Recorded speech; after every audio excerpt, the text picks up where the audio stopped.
नमस्कार सगळ्यांना, सारिकाच एज्युकेशनल वर्ल्डमध्ये सगळ्यांचं स्वागत आहे। आज आपण इयत्ता 8वीतील इतिहासातील प्रकरण 4 1857चा स्वातंत्र्य लढा या प्रकरणातील पुढच्या घटकाचा अभ्यास करणार आहोत। आपला घटक आहे 1857च्या लढ्याची कारणे। म्हणजे 1857च्या लढ्याआधी अनेक छोटे मोठे लढाया किंवा बंड भारतामध्ये झालेले होते, पण इंग्रजांनी ते पूर्णपणे दडपून टाकले कारण ते स्थानिक स्वरूपाचे होते। पण 1857चा लढा होण्यामागची कोणती कारणे आहेत ती कारणे आपल्याला बघायचं आहे। त्यामध्ये इंग्रज भारतामध्ये येण्याआधी भारतात अनेक राजवटी होत्या। म्हणजे गावगाडा पद्धतीने 12 बलुतेदार पद्धतीने भारतामध्ये ग्रामीण भागाचा कारभार केला जात होता। इंग्रज भारतात आल्यानंतर त्यामध्ये त्यांनी स्वतःच्या सोयीसाठी नवीन नवीन व्यवस्था बदल घडवून आणायला सुरुवात झाली। परिणाम असा झाला की सुरुवातीला 12 बलुतेदार पद्धतीने ग्रामीण कारभार चालू होता, पण नंतर हळूहळू इंग्रजांच्या व्यवस्थेमुळे बदलामुळे या गावगाड्यांचे स्वरूप बदलत गेले आणि भारतीयांच्या मनामध्ये अस्थिरतेचे आणि असुरक्षिततेचे वातावरण तयार झालं। 1857च्या लढ्याचं पहिलं कारण आपल्याला बघायचं आहे। पहिलं कारण आहे आर्थिक कारण।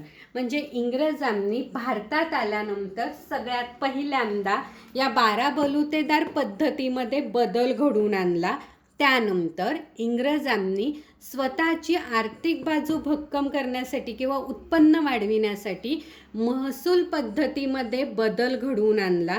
महसूल पद्धतीमध्ये अनेक जाचक अटी लादण्यात आल्या आणि या महसूल पद्धतीमध्ये शेतकऱ्यांकडून अन्याय, अत्याचार आणि जबरदस्तीने महसूल उत्पन्न किंवा प्राप्त करून घेतला जात असे।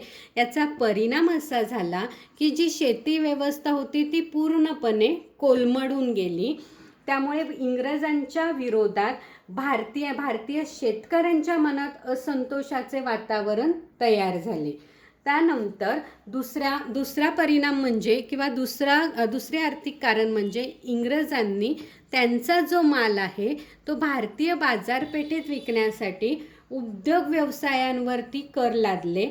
कारण त्यांचा हेतू हा होता की भारतीयांच्या बाजारपेठेमध्ये आपला माल विकला जावा, आपली आर्थिक बाजू भक्कम व्हावी, उत्पन्न वाढावं, म्हणून त्यांनी उद्योग व्यवसायांवरती कर लादले।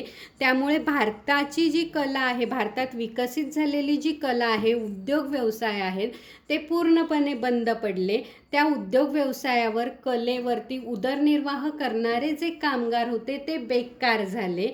या सर्वांचा परिणाम असा झाला की इंग्रजांच्या विरोधात भारतीयांच्या मनामध्ये असंतोषाचे वातावरण निर्माण झाले।